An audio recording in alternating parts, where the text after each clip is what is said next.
को आगे बढ़ाएंगे। हमारे दो बाकी मेहमान भी हमारे साथ जुड़ गए हैं जो दर्शकों की फाइनेंशियल प्लानिंग करेंगे। Aditya Shah, chief investment officer GST investments, Amol Joshi, founder plan रूपी इन्वेस्टमेंट सर्विसेज हमारे साथ जुड़ गए हैं।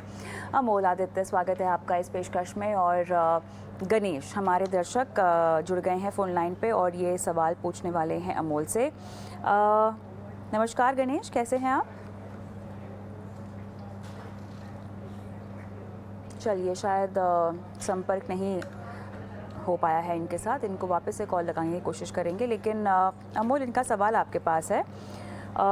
2 करोड़ चाहिए, ये कह रहे हैं इन्हें 15 साल में। और पराग पारे का फ्लेक्सी कैप इनके पास है, PGM India mid cap opportunity, DSP का स्मॉल कैप है और एक्सिस का भी स्मॉल कैप है।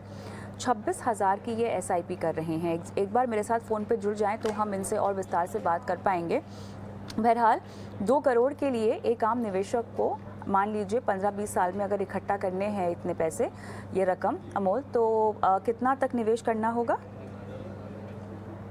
जो कि इनका सवाल हमारे पास है, 26,000 रुपए का इनका मात्र एसआईपी है हर महीने का, और 15 साल का इनका इन्वेस्टमेंट होराइजन है। और इन्होंने सारी इक्विटी स्कीम्स चूज की है, फ्लेक्सी कैप है, मिड कैप है और 2 स्मॉल कैप स्कीम्स है इनके पास में। अगर देखा जाएगा, अगर आप एक सिंपल कैलकुलेशन रन करें तो आपका 26,000 रुपए का एसआईपी 15 साल की कालावधि में 12% के सीएजीआर से लगभग 1.24 करोड़, यानी लगभग 1.25 करोड़ के आसपास का कॉर्पस आपके लिए क्रिएट हो सकता है। अगर गणेश चाहते हैं, अगर गणेश आप सुन रहे हैं, अगर आप चाहते हैं कि 26,000 से ही आपका 2 करोड़ का लक्ष्य पूरा हो, तो आपको लगभग 18% का सीएजीआर की अपेक्षा इसमें से कही जा सकती है। मेरे हिसाब से ये थोड़ी ज्यादा है, it is a bit excessive. 18% का सीएजीआर आपने मान के नहीं चलना चाहिए। तो आपको दूसरी चीज की मैं सलाह जरूर दे सकता हूं, आपका 26,000 रुपए का एसआईपी अगर आप बढ़ा सकते हैं हर महीना 42,000 रुपए, 42,000 रुपीज पर मंथ, तो ये एक अच्छे तरीके से आपका 12% सीएजीआर फुल इक्विटी पोर्टफोलियो, आपका 2 करोड़ रुपीज का कॉर्पस क्रिएट हो सकता है। अगर आपको इसी दौरान 42,000 रुपीज आप नहीं बढ़ा सकते हैं, तो एक स्टेप अप सिप नाम की एक चीज होती है। हर साल जैसे आपके जॉब में, व्यवसाय में आपकी फाइनेंशियल तरक्की हो जाए और आपका इन्वेस्टेबल सरप्लस, आपकी आमदनी अगर हर साल बढ़ती है, तो आप हर साल अपना एसआईपी 10% से, जैसे अभी आप 26,000 है, उसका 10% लगभग 2,600 रुपए हो जाएगा। तो 26,000 का एसआईपी आप 28,500-29,000 आपको नेक्स्ट ईयर में करना है, और सिमिलरली 10-10% से इसको बढ़ाते जाना है। अगर आप ऐसा करते हैं तो 9 या 10% के स्टेप अप सिप से भी आपका 2 करोड़ का गोल आपका मीट हो सकता है। और रही बात स्कीम्स की, मेरे हिसाब से 15 इयर्स के हिसाब से आपने मिड और स्मॉल कैप स्कीम्स का चयन किया है। आपके 2 स्मॉल कैप स्कीम को आप रिड्यूस करके एक स्मॉल कैप रखिए, और उसकी जगह एक फ्लेक्सी कैप या large and mid cap scheme आप इसमें ऐड कर सकते हैं। ये मेरी आपके लिए सलाह रहेगी गणेश। चलिए, मेरे साथ गणेश भी फ़ोन लाइन पे जुड़े हुए हैं। गणेश जी, आपको मेरी अगर आवाज़ आ रही है तो अमोल ने आपको लगभग पूरी सलाह दे दी है और फंड्स के नाम भी शायद आपको रेकमेंड कर दिए गए हैं। यहाँ पर बस बात यहीं पर आके अटक रही है गणेश जी कि आपको अपने निवेश की राशि को बढ़ाना होगा। वैसे तो 42,000 रुपये आपको हर महीना लगाने होंगे। देखिए, अगर आप चाहते हैं 2 करोड़ रुपए 15 साल, तो जब हो सके मुमकिन, अगर अभी हो सकता है तो अभी से शुरुआत करें, वरना स्टेप अप एसआईपी कर सकते हैं। जब भी आप में क्षमता हो अपनी निवेश की राशि बढ़ाने की, तब अपने आप निवेश को बढ़ा सकते हैं। और गणेश, कोई और सवाल पूछना है आपने? एक सवाल था। मुझे 20 से 25 साल के लिए लमसम इन्वेस्टमेंट के लिए एक दो फंड्स के नाम चाहिए थे निवेश के लिए। कितना आप लमसम निवेश करेंगे? 10 से 11 लाख रुपए। सर, आपने ये अपने सवाल में नहीं दिया था हमें, है ना? सवाल में पिछले बार मैंने टाइप किया था व्हाट्सएप पे, बट वो 10 से 11 लाख आपके पास हैं अभी, और इनको आप कितने साल के लिए निवेश करना चाहते हैं? 20 से 25 साल के लिए लमसम में निवेश करना है। और क्या 2 करोड़ का जो आपका लक्ष्य है वो इसमें शामिल है? क्या ये राशि उसमें शामिल है? नहीं, कि ये अलग है? नहीं, ये अलग है। ये अलग है। तो अमोल, क्या अलग तरह की निवेश रणनीति होगी, या जो फंड आपने इनको सुझाए हैं उन्हीं में ये पैसे इसमें डाल सकते हैं? ये पैसे ये उन्हीं में डाल सकते हैं, लमसम है। और 20 से 25 साल बहुत ही ज्यादा समय अवधि आपके पास है। तो ये स्कीम्स के अलावा भी आपको 1-2 काम करने होंगे। हर साल या हर 2 साल में आपको फंड परफॉर्मेंस और फंड परफॉर्मेंस पीयर ग्रुप के साथ में, मतलब अगर आपकी कोई large and mid cap scheme है, तो वो large and mid cap scheme अपने कैटेगरी एवरेज की तुलना में, अपने बेंचमार्क के तुलना में और अपने पीयर ग्रुप के तुलना में कैसे कर रही है, आपको ये लगातार ये फंड पे ध्यान देना पड़ेगा। इक्विटी में हालांकि जरूर कहा जाता है कि आप बाय करके फॉरगेट कीजिए, और फंड्स एक्टिवली मैनेज होते हैं, आपके सारे फंड्स एक्टिवली मैनेज है, इसलिए तो वहां पे फंड मैनेजर के हिसाब से भी एक तरीके से फंड्स में शेयर्स का चयन होगा, लेकिन आपको भी ये आपके ऊपर बनता है जरूर कि आप हर साल में 2 साल में अपने फंड का रिलेटिव परफॉर्मेंस जरूर देखें और उसके हिसाब से अपनी स्कीम्स को कंटिन्यू करें। एग्जिस्टिंग स्कीम में से अगर 2 स्कीम आपको चूज करनी है तो आप पराग पारिक फ्लेक्सी कैप का भी एक स्कीम चयन कर सकते हैं, और दूसरा जैसे कि आपको स्क्रीन पे शायद दिख रहा होगा आईसीआईसीआई प्रूडेंशियल वैल्यू डिस्कवरी, ये वैल्यू फंड में भी आप निवेश कर सकते हैं लमसम। गणेश जी, आपने ये जो 2 स्मॉल कैप फंड्स अपने पोर्टफोलियो में डाले हैं, ये आपने खुद चुनाव करके डाले थे क्या?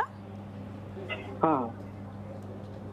चलिए, बहरहाल फंड्स पर भी आपको, हाँ, आपको फंड्स पे वैसे सलाह दे दी गई है। अगर आपसे सलाह मिस हो गई है तो आपको हम गुजारिश करते हैं आपसे कि हमारे YouTube चैनल पर जाएं और ये शो वहाँ पे अपलोड होता है, तो वहाँ पर आपको आपके फंड्स के नाम एक बार फिर से मिल सकते हैं। फ़िलहाल हम एक छोटा सा ब्रेक ले रहे हैं और ब्रेक के बाद दर्शक हमारे साथ फ़ोन लाइन पर जुड़े हुए हैं जिनके सवालों के जवाब हम देने की कोशिश करेंगे। आदित्य से हम सवाल लेंगे, लेकिन मैं ब्रेक पर जाऊँ उससे पहले हमारा एक व्हाट्सएप नंबर है जो आपको बताना बहुत ज़रूरी है।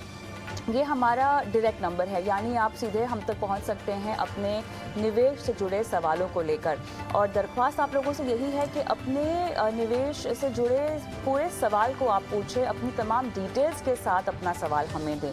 लिखित भी दे सकते हैं, चाहे तो अपने सवाल का वीडियो भी बना सकते हैं। देखिए, नंबर भी आपकी स्क्रीन पर आ गया है 9619873567। तो यहाँ पर आपका म्यूचुअल फंड से जुड़ा कोई सवाल हो, कोई आर्थिक लक्ष्य को पूरा करना हो, बच्चे की पढ़ाई, घर खरीदना हो, रिटायरमेंट की प्लानिंग करवानी हो, किसी इंश्योरेंस पॉलिसी से अगर आप परेशान हैं, उसमें से निकलना चाहते हैं, या अगर आपको अपने टैक्स के किसी पहलू पर हमसे सलाह चाहिए, तो अपने सवाल को इस नंबर पर आप भेज दीजिए और आपके सवाल को हम शो में शामिल करेंगे। हमारे एक्सपर्ट्स के ज़रिए आपको सही सलाह दिलवाएंगे।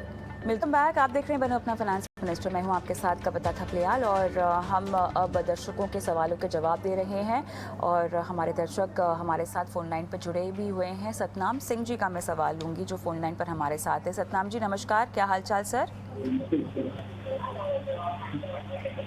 सतनाम जी, आप टीवी की आवाज़ कम कर देंगे या बंद कर देंगे और मुझसे फ़ोन पर बात करेंगे प्लीज़। सतनाम जी, आपको मेरी आवाज़ आ रही है? नमस्कार सतनाम जी। हेलो जी सर, मुझे आपकी आवाज़ आ रही है। चलिए, आपने जो फंड्स डाले हुए हैं अपने पोर्टफोलियो में उन पर मैं आती हूँ। आपके पास HDFC का बैलेंस एडवांटेज फंड है, ICICI का ब्लू चिप है, UTI का मिड कैप, SBI का ब्लू चिप, निपॉन का फोकस इक्विटी, UTI ट्रांजैक्शंस और लॉजिस्टिक, ICICI एक्सपोर्ट और सर्विस फंड आपके पास है। मुझे बताएं सर, जो आप निवेश कर रहे हैं ये किस पर्पस से कर रहे हैं?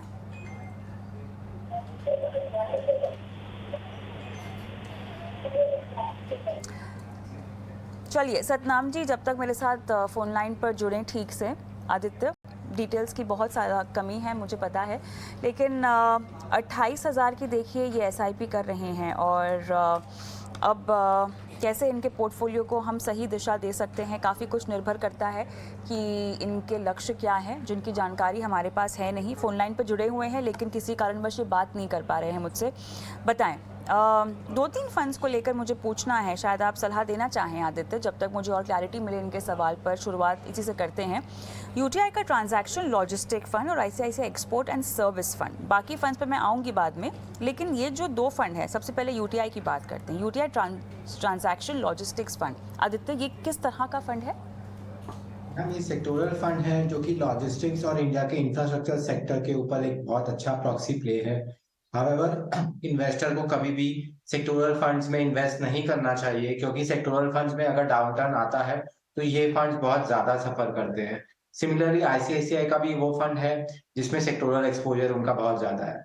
तो मेरे हिसाब से सेक्टोरल फंड्स में बिल्कुल भी निवेश नहीं करना चाहिए। डाइवर्सिफाइड म्यूचुअल फंड में निवेश करें ताकि अगर इकोनॉमी में डाउनटर्न आता है, जैसे कि अभी दुनिया की पूरी इकोनॉमी में डाउनटर्न आ रहा है, तो ये फंड्स ठीक ठीक परफॉर्म करते हैं, और जब अपसाइड आती है तो पूरा डाइवर्सिफाइड रहते हैं। तो सेक्टोरल फंड्स में बिल्कुल भी निवेश मत कीजिए, ये मेरी सबसे पहली सलाह रहेगी निवेशक को। आईसीआईसीआई का आदित्य, और ये आईसीआईसीआई का एक्सपोर्ट सर्विस फंड किस तरह का फंड होगा? मैम ये कॉन्सेंट्रेट करता है उन कंपनियों के ऊपर जहां पे 50 से 60% उनकी रेवेन्यू जो है वो एक्सपोर्ट से आती है। अब आप देख रहे हैं यूएस में और यूरोप के अंदर काफी स्लो डाउन हो रहा है, क्योंकि क्राइसिस चल रहा है वहां पे, तो इस सेक्टर की सारी कंपनियों में बहुत ज्यादा हिट होगा। तो इसीलिए मैं हमेशा कहता हूं कि ऐसे एक बैलेंस बना के रखिए, जो कंपनीज इंडिया को सर्विस करती है और बाहर भी सर्विस करती है, और इसका सबसे आसान तरीका है डाइवर्सिफाइड फंड खरीदने का। चलिए, इन दो फंड्स पे तो मैंने सलाह ले ली है, तो मेरे ख्याल से ये एक क्लियर कट एग्जिट होंगे जब भी आप इनको कोई रणनीति सुझाएंगे आदित्य। लेकिन क्या सतनाम जी आपको मेरी आवाज़ आ रही है? अगर आ रही है तो मेरा सवाल मैं फिर से दोहरा देती हूँ। मैं आपसे ये जानना चाहती हूँ कि आपने जो 28,000 रुपये निवेश आप कर रहे हैं ना हर महीना, सर इसका मकसद क्या है? तो मकसद रिटायरमेंट के लिए, मतलब रिटायरमेंट जाना है। आपका रिटायरमेंट प्लान है सर? कितने साल में रिटायर होना चाहते हैं, और रिटायरमेंट के बाद आपकी आजीविका के लिए आपको कितने पैसों की ज़रूरत होगी, कितने रकम की ज़रूरत होगी? 5 साल के बाद रिटायरमेंट होगा। आपका 5 साल के बाद रिटायरमेंट है? हाँ बताइए। 2 साल से इसमें कर रहा हूँ, इनमें 2 साल से इन फंडों में। 5 साल में रिटायरमेंट है, 2 साल से आप निवेश कर रहे हैं सर। रिटायरमेंट के बाद आपको जो पैसे चाहिए होंगे, क्या वो इसी पोर्टफोलियो से निकालने होंगे सर? इसी पोर्टफोलियो में से इसमें कुछ चेंज करने का जरूरत है कुछ ना? नहीं, चेंजेस तो आपको बताएंगे सर, लेकिन उससे पहले ये जानना होगा कि 2 साल पहले के और 5 साल तो आप कम से कम निवेश करेंगे, 7 साल, ठीक है। अब इन 7 सालों में रिटायरमेंट की जो राशि आपको इकट्ठा करनी है वो कितनी राशि है, अमाउंट क्या है? अमाउंट है 40 से 50 लाख रुपए। 40 से 50 हज़ार रुपए हर महीना आपको लगेगा रिटायरमेंट? लाख, ठीक है, हाँ ओके, ऑलराइट, ठीक है। और क्या आप, हाँ पूछिए। चलिए आदित्य, थोड़ी क्लैरिटी आ चुकी है अब 40 से 50 लाख। आदित्य के पास जाना चाहती हूँ मैं सीधा। आदित्य, का जो टाइम होराइजन है वो काफी शॉर्ट टाइम होराइजन है, 5 साल का। तो इन्वेस्टर को रिस्की पोर्टफोलियो में इन्वेस्ट नहीं करना चाहिए। इन्वेस्टर का जो गोल है वो बहुत ही ज्यादा अग्रेसिव है। अगर मैं 10 से 12% का रिटर्न अज्यूम करूं तो इन्वेस्टर अपने गोल की तरफ रीच नहीं कर पाएंगे, ये दूसरी बात रही। तीसरी बात, अगर मैं उनके पोर्टफोलियो में देखूं तो उनके पोर्टफोलियो में मिड कैप और सेक्टोरल फंड्स हैं, जहां पे हो सकता है कि 5 साल में भी रिटर्न ना मिले। तो मेरे हिसाब से इस पोर्टफोलियो को सिंप्लीफाई करने की जरूरत है। लार्ज कैप और फ्लेक्सी कैप बायस रखने की बहुत जरूरत है। तो मैंने 4 फंड सजेस्ट किए हैं: UTI Nifty 50 index fund, Parag Parekh flexi cap fund, UTI mid cap fund और Nippon focused equity fund. Last के 2 फंड इन्वेस्टर के पोर्टफोलियो में ऑलरेडी है, पहले 2 फंड इन्वेस्टर के पोर्टफोलियो के अंदर नहीं है, तो वो उनको ऐड करें और एग्जिस्टिंग फंड में से एग्जिट करके इन फंड्स के अंदर धीरे धीरे करके एसआईपी करके आ जाएं। और कंसिस्टेंट और डिसिप्लिन वे में एसआईपी करेंगे तो बेटर रहेगा। अपनी एसआईपी को इन चारों फंड्स में इक्वली स्प्लिट करेंगे तो अच्छा रहेगा। ऑलराइट, चलिए, तो यहाँ पर क्लियरली इनको अपने निवेश की राशि बढ़ानी होगी। 40 से 50 लाख रुपए अगर इनको चाहिए होंगे, निवेश का जो अमाउंट है वो क्लियरली कम है। और ऐसे में आपने जो फंड सुझाए हैं इनको, क्या ये 7 साल के लिए बहुत ज़्यादा अग्रेसिव तो नहीं होंगे? नहीं मैम, बिल्कुल थोड़ा सा लार्ज कैप स्ट्रैटेजी रखी हुई है, और फ्लेक्सी कैप फंड्स भी दिए गए हैं ताकि कंप्लीटली डाइवर्सिफाइड स्ट्रैटेजी हो। ज्यादा रिस्क टेकिंग एबिलिटी नहीं है इन्वेस्टर के पास, तो वैसे ही इन्वेस्टर को फंड सजेस्ट किए गए। ऑलराइट, चलिए आगे बढ़ते हैं और हमारे अगले दर्शक हमारे साथ जुड़ गए हैं। शमशुद्दीन जी, नमस्कार सर, क्या हालचाल आपका? नमस्कार मैडम, गुड इवनिंग। आप कैसे हैं? हम सब ठीक है। गुड इवनिंग, मैं बिल्कुल ठीक हूँ, थैंक यू सो मच। आपने सवाल भेजा सर। पुणे से बोल रहे हैं आप? Yes madam. चलिए सर, बताइए, आपको 30 लाख का जो कॉर्पस चाहिए वो आपके पास, कॉर्पस आपके पास है, आपको निवेश करने हैं ना सर 30 लाख रुपए? एकदम सही कहा मैडम आपने। सर कितने साल के लिए करेंगे? मैडम मेरा नेक्स्ट 5 इयर्स का प्लान है मैडम। 3 to 5 years. 5 साल, 3 to 5 years। अच्छा, Yes. कोई खास लक्ष्य आने वाला है क्या 3 से 5 साल में? अगर आप बता पाएंगे तो हम समझ पाएंगे कि कितना रिस्क आप ले पाएंगे, कितना नहीं ले पाएंगे, इसीलिए।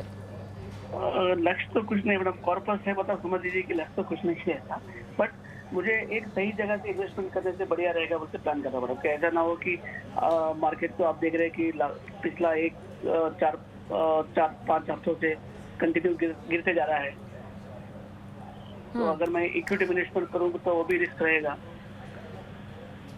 तो अभी आप क्योंकि बाज़ार को इतना ट्रैक करते हैं, जो कि अपने आप में काबिल तारीफ़ है शमशुद्दीन जी, तो अगर 3 से 5 साल के टाइम होराइज़न को हम 5 या 7 साल कर दें तो आपकी पूरी रणनीति थोड़ी सी बदल जाएगी। इसीलिए मैं समझना चाह रही हूँ कि 3 से 5 साल को क्या हम 5 से 7 साल समझ सकते हैं? यस मैडम, कर सकते हैं मैडम, कोई दिक्कत नहीं। ओके, चलिए अमोल बताएं। जी शमशुद्दीन जी, आपने जो सवाल हमें भेजा था, आपने बोला था कि ये 30 लाख कॉर्पस मेरे पास है, हाउ टू मैनेज दिस। तो मेरे ख्याल से एक बेसिक्स की अगर सबसे पहले मैं बात करूं तो जहां तक हम अपने क्लाइंट्स के लिए जो करते हैं, जिस हिसाब से पोर्टफोलियो बिल्ड कंस्ट्रक्ट करते हैं, वो इस प्रकार से कुछ होता है। आपका फाइनेंशियल गोल क्या है? जैसे आपको कविता जी ने भी पूछा कि 3 या 5 साल में कोई एक खास प्रकार का कोई आपका एक्सपेंस आने वाला है, कोई लाइफ का फाइनेंशियल गोल है, तो ये एक होता है फाइनेंशियल गोल आपका क्या है। दूसरा होता है आपकी रिस्क एपेटाइट क्या है। आप एक रिस्क लेने वाले निवेशक है जो इक्विटी का अनुभव जिनको है, या इक्विटी की वोलेटिलिटी से जिनको कोई परेशानी दिक्कत नहीं होगी, या आप एक ऐसे इन्वेस्टर है जो अपने पोर्टफोलियो को बिल्कुल भी, एक पोर्टफोलियो 2-5% से भी कम हो गया वो आप नहीं देख सकते। तो एक हिसाब से आपका रिस्क एपेटाइट भी जानना होता है पोर्टफोलियो कंस्ट्रक्शन करते वक्त। और तीसरी बात होती है एसेट एलोकेशन। आपके एग्जिस्टिंग पोर्टफोलियो आपका डेट में है या इक्विटी में है, या कोई एक परसेंटेज से आप चलते हैं 60-40, 70-30, उस हिसाब से क्या आपका गोल्ड या इंटरनेशनल इक्विटी का एक्सपोजर है। ये सारी चीजें देख के आपका एक पोर्टफोलियो बनाया जाता है। एक बात आपने और कही थी, ऐसा कोई आपका लक्ष्य नहीं है, लेकिन मैं आपको जरूर सलाह दूंगा किसी एक प्रोफेशनल की सलाह ले, किसी एक फाइनेंशियल एडवाइजर की सलाह ले, ताकि आपके लाइफ गोल से ये मैच खाए। अब चलिए आपका सवाल, आपके जवाब की तरफ आते हुए, अगर आपका 3 to 5 ईयर का, या जैसे आपने कहा 5 ईयर प्लस का भी अगर आपका इन्वेस्टमेंट होराइजन है, और आप मॉडरेट रिस्क अगर आप ले सकते हैं, तो मैं आपको जरूर कहूंगा कि आप बैलेंस एडवांटेज फंड्स का एक बार चयन करें। बैलेंस एडवांटेज फंड्स की तरफ देखें। बैलेंस एडवांटेज फंड्स में डेट और इक्विटी, ये जो दो प्राइमरी एसेट क्लासेस है, इसमें फंड मैनेजर अपना एक सर्टेन फॉर्मूला, सर्टेन एल्गोरिथम के हिसाब से डेट इक्विटी के में डायनेमिकली एसेट आपकी मैनेज करते हैं, एसेट एलोकेट करते हैं। उस हिसाब से अगर आप चयन करते हैं तो आईसीआईसीआई प्रूडेंशियल बैलेंस एडवांटेज या एडवाइस बैलेंस एडवांटेज फंड की तरह आप देख सकते हैं। आपने एक और चीज कही थी, अगर 5 साल के लिए आपको बैलेंस एडवांटेज में से 9 या 10% का रिटर्न आता है, तो आपकी राशि 30 लाख रुपए की जो है वो ग्रो करके लगभग 46 to 48 लाख रुपीस की हो सकती है। जाहिर सी बात है, अगर आपका 7 ईयर का होराइजन हो जाता है तो आपकी ये राशि रूल ऑफ 72, अगर आपने सुना है तो रूल ऑफ 72 के हिसाब से 30 लाख रुपए की राशि आपके 10% CAGR से 7 साल में लगभग 60 लाख रुपए हो जाएगी। बताइए शमशुद्दीन जी, कुछ और पूछना है आपने अमोल से?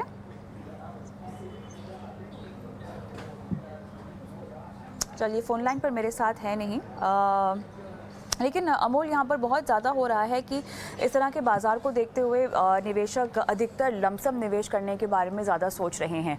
तो एक तो अच्छा है कि निवेश को लेकर जागरूकता बढ़ रही है, लेकिन ख़ासतौर से ऐसा माहौल चुनना जहाँ पर बहुत अनिश्चितता है, कितना सही है?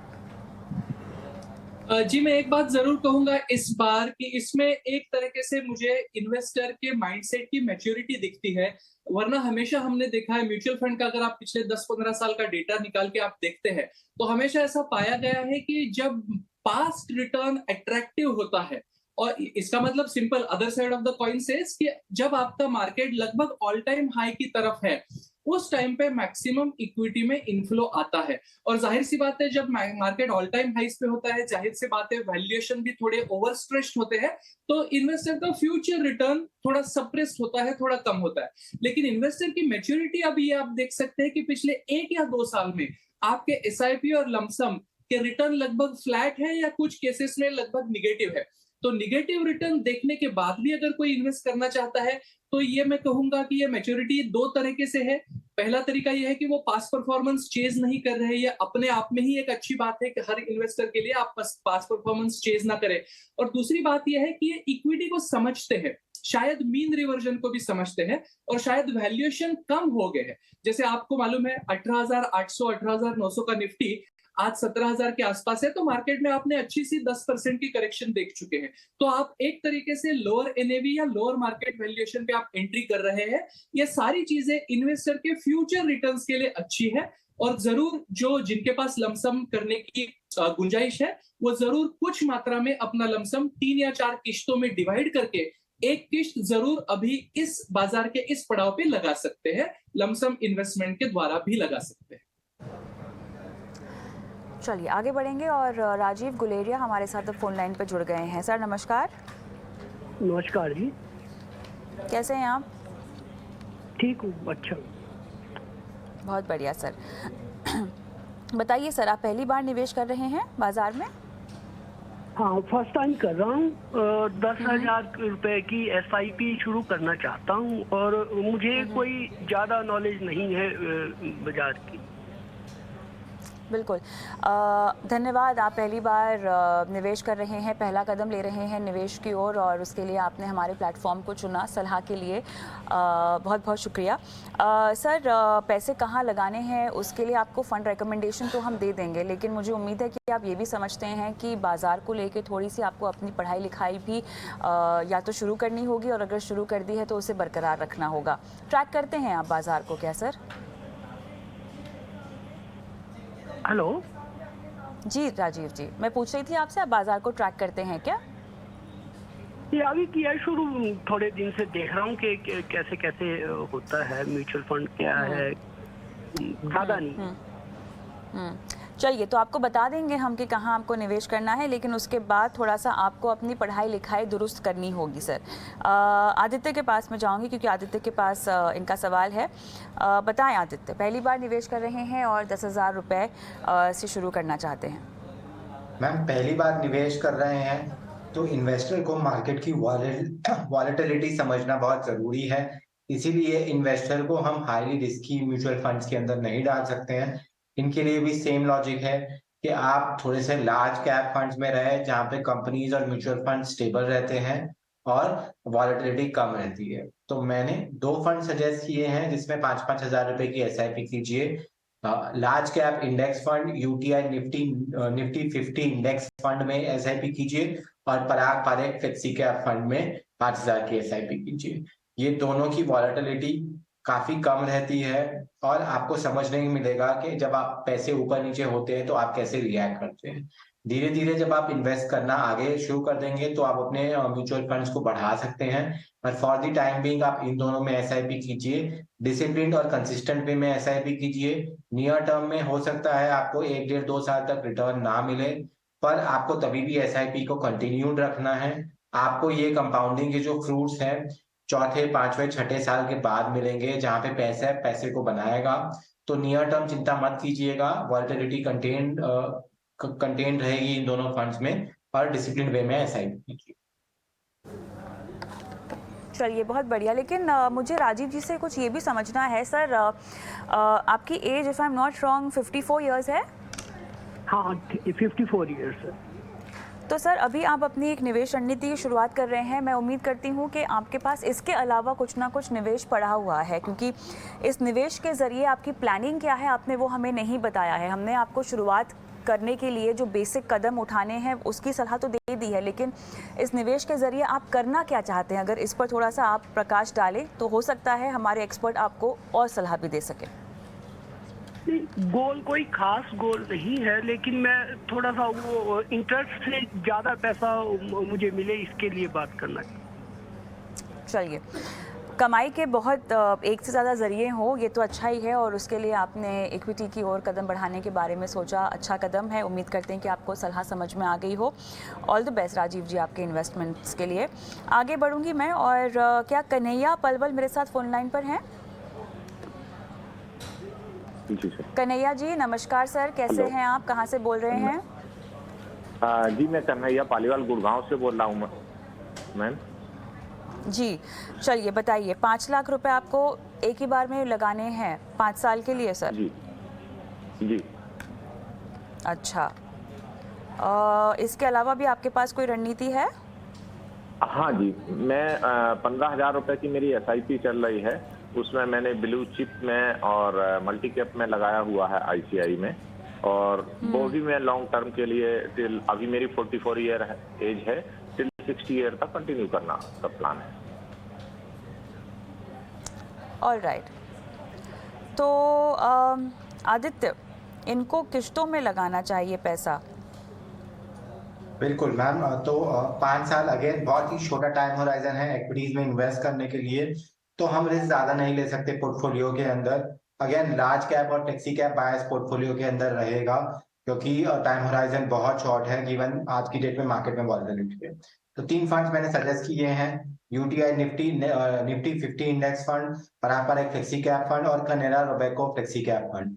इन 3 फंड्स में अपनी SIP को अपने कॉर्पस को इक्वली स्प्लिट करके 5 से 6 महीने की SIP के जरिए जाएं तो बेटर रहेगा। लमसम इन्वेस्ट नहीं कीजिएगा, क्योंकि मार्केट में बहुत ज्यादा वॉलेटिलिटी है, मार्केट्स बहुत ज्यादा नीचे जा रहे हैं।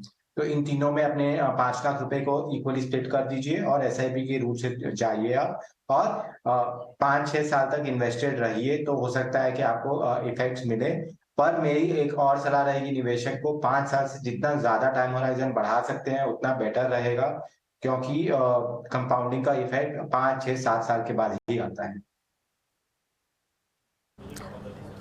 चलिए, ये तो कन्हैया जी के लिए सलाह होगी, लेकिन आदित्य क्या बात है, आज आप तमाम हमारे दर्शकों को यही 2 फंड्स क्यों सजेस्ट कर रहे हैं? इसके पीछे क्या वजह है? और भी बहुत सारी कैटेगरीज हैं, और मेरे ख्याल से अगर यही कैटेगरी स्पेसिफिक आपकी सलाह है तो इसमें और भी फंड्स जो हैं वो सुझाए जा सकते हैं। केवल 2 ही फंड्स मैं देख रही हूँ, तमाम दर्शक जो आ रहे हैं उन्हें आप रेकमेंड कर रहे हैं। मैम लार्ज कैप कैटेगरी के अंदर डेटा ये है कि 90% एक्टिव फंड्स अंडर परफॉर्म करते हैं, तो लार्ज कैप कैटेगरी में बेटर रहता है कि हम इंडेक्स फंड में इन्वेस्ट करें। तो यूटीआई निफ्टी 50 का इंडेक्स फंड का ट्रैकिंग एरर जो है वो बहुत ही ज्यादा कम है। और दूसरा, फ्लेक्सी कैप कैटेगरी के अंदर पराग पारेख ने पिछले 1 से 1.5 साल के अंदर बहुत अंडर परफॉर्म किया है इंडेक्स को। जब उसने अंडर परफॉर्म किया है तो एक निवेशक के लिए अपॉर्चुनिटी है कि वो ज्यादा यूनिट्स को अक्यूमुलेट करे। तो मैंने निवेशक के हित के फंड्स जो है उनको सजेस्ट किया है, रादर देन पिछले 1-1.5-2 साल में जो फंड्स आउट परफॉर्म कर रहे हैं उनको चेस करने के बजाय। ये अच्छे कैटेगरी के फंड्स हैं, यहाँ पे बेस्ट रिटर्न मिल सकता है अगर निवेशक इन्वेस्टेड रहे अगले 5 से 7 साल के अंदर। और तीसरी बात ये भी रही है कि कोई निवेशक अब हमारे क्वेश्चंस में ऐसा नहीं रहा जो स्मॉल कैप और मिड कैप की रिस्क को टॉलरेट कर सके, क्योंकि उनका टाइम होराइजन जो है वो बहुत ही शॉर्ट है। तो इन 3-4 चीजों की वजह से थोड़ा सा फंड जो है वो सेम आ रहे हैं। मैं इसी सवाल को अमोल के पास भी लेके जाना चाहती हूँ। हालांकि अमोल, आपके पास ये सवाल आया नहीं है। 5 लाख रुपए 5 साल के लिए लगाने हैं, क्या आपकी सलाह थोड़ी सी अलग होगी, या आप भी सेम तरह के फंड्स रेकमेंड करना चाहेंगे? मेरे हिसाब से मेरा ये सुझाव रहेगा 5 साल, और ये थोड़ी सी जो मार्केट की करेक्शन हुई है, जिसका मैंने पहले सवाल में एक जवाब देते हुए भी कहा कि वैल्यूएशंस थोड़े मॉडरेट हुए हैं, अभी चीप या माउथ वाटरिंग वैल्यूएशन लेवल नहीं है। लेकिन coming back to the question, इनको मैं ये जवाब देना चाहूंगा कि अगर इनका रिस्क एपेटाइट ज्यादा नहीं है और लमसम इनके पास फंड्स अगर लमसम है, तो ये जरूर बिना किसी अगर ये किश्तों में बंटवारा करके इन्वेस्ट नहीं करना चाहते, तो मैं आदित्य से थोड़ा दूसरा डिफरेंट वे ऑफ इन्वेस्टमेंट में इनको बताना चाह रहा हूँ। ये बैलेंस एडवांटेज फंड की तरफ जरूर देख सकते हैं, और मैंने बैलेंस एडवांटेज फंड का तो 2 नाम मैंने दिए हैं। बैलेंस एडवांटेज फंड के बारे में हमने बात भी की है, लेकिन 1-2 बातें जरूर बताना चाहूंगा। जैसे कि एक बैलेंस एडवांटेज फंड मैंने बताया था, ICICI प्रूडेंशियल बैलेंस एडवांटेज। इसमें इक्विटी की मात्रा इस दौरान मार्केट के इस फेज में लगभग सिर्फ 40 से 42% है। तो अगर मार्केट इससे भी नीचे जाता है, इससे भी ज्यादा टूटता है, global recession, rising interest rate scenario, ये सारी चीजें जिसकी बातें हो रही है, उसकी वजह से अगर आप काफी कॉन्फिडेंट नहीं है तो इस हिसाब से बैलेंस एडवांटेज फंड के पास काफी ज्यादा फायर पावर अभी भी बना हुआ है। 40-42% के बाद में ये बैलेंस एडवांटेज फंड लगभग 80 या 100% तक इक्विटी का चयन कर सकते हैं। इक्विटी में उतना परसेंटेज की मात्रा बढ़ा सकते हैं अगर वैल्यूएशन उतने माउथ वाटरिंग लेवल पे आते हैं तो बैलेंस एडवांटेज फंड की तरफ भी आप देख सकते हैं। और ये खास करके मेरी सलाह इसलिए है क्योंकि आपके पास लमसम राशि उपलब्ध है। अगर आप एसआईपी की अगर बात करते हैं तो शायद मैं भी लार्ज कैप या लार्ज और मिड कैप कैटेगरी की आपको सलाह दे सकता था। लमसम को देखते हुए बैलेंस एडवांटेज फंड की तरफ आप जरूर देख सकते हैं। चलिए, आखिरी सवाल शो का डॉक्टर गजराज सिंह का मैं लेना चाहूँगी। ट्विटर के जरिए सवाल पूछ रहे हैं, अमोल आप ही के पास है। ICICI प्रू का blue chip, Nippon India large cap, Kotak emerging equity, HDFC flexi cap, Nippon India का small cap, SBI Magnum mid cap इनके पास है। 10 साल के लिए निवेश कर रहे हैं SIP के जरिए, बताएं। जी, आपके पास लगभग 6 म्यूचुअल फंड स्कीम्स है और आपकी एसआईपी की राशि 3 म्यूचुअल फंड में 1000 रुपए प्रति माह है और बचे हुए 3 म्यूचुअल फंड में 500 रुपए प्रति माह है। तो आपका टोटल 4500 रुपए की पर मंथ की राशि के लिए मेरे हिसाब से 6 फंड इज अ ओवरकिल। ज्यादा से ज्यादा फंड लेना यानी मेरी डाइवर्सिफिकेशन ज्यादा होगी ऐसा नहीं होता है। एक म्यूचुअल फंड में one mutual fund itself can have anywhere between 30 to 40 all the way to 70 to 90 stocks also. यानी एक म्यूचुअल फंड में आपको 30 से लेके 70-90 स्टॉक्स का भी आपको एक डाइवर्सिफाइड पोर्टफोलियो मिलता है। तो ज्यादा फंड लेने से आपका ना तो ज्यादा डाइवर्सिफिकेशन होता है और दूसरी बात ये भी सही नहीं है अगर आप ऐसा सोचते हैं कि ज्यादा फंड लेने से मेरा रिटर्न ज्यादा आएगा। आपको अल्टीमेटली सारी स्कीम्स का वेटेड एवरेज रिटर्न जो है वही आपको मिलने वाला है। तो मेरी सबसे पहली सलाह आपको ये रहेगी कि आपका जो 6 फंड या स्कीम्स है आप उसको रिड्यूस करके 2 या 3 स्कीम पे ही आप लेके आए। जब आपकी एसआईपी की राशि 4500 से बढ़ के 6-8000, 10,000, 15,000 होगी तब आप इसमें 2-3 नए फंड और डाल सकते हैं। और ये 6 फंड का चुनाव करते वक्त आपके पास 3 फ्लेक्सी कैप है, वो 3 को 1 पे लाइए। आपके पास 2 मिड कैप फंड है, वो 2 को 1 पे आप लाइए। ऐसा करते करते आप 2 से 3 स्कीम पे ही आप अपना 4500 का एसआईपी कंटिन्यू कीजिए। आपने ये भी बताया कि आपका 10 साल का इन्वेस्टमेंट होराइजन है। 10 साल के इन्वेस्टमेंट होराइजन में एसआईपी के द्वारा आप निवेश कर रहे हैं, 12% का सीएजीआर अगर आपको मिलता है तो आपकी 10 लाख रुपए की राशि इससे बन सकती है। लेकिन आप एक बार फंड का शॉर्टलिस्ट करके 6 में से आप 2 या 3 फंड पे ही आए और फ्लेक्सी कैप मिड कैप ये कॉम्बिनेशन बनाए रखें। 10 साल के लिए एसआईपी जरूर कंटिन्यू करें, मार्केट की लेवल की तरफ ध्यान ना देखते हुए। ये दर्शकों के सवालों का सिलसिला हमें यहीं अब थामना पड़ेगा क्योंकि अब सीधा रुख करते हैं निवेश के गुरु मंत्र की ओर।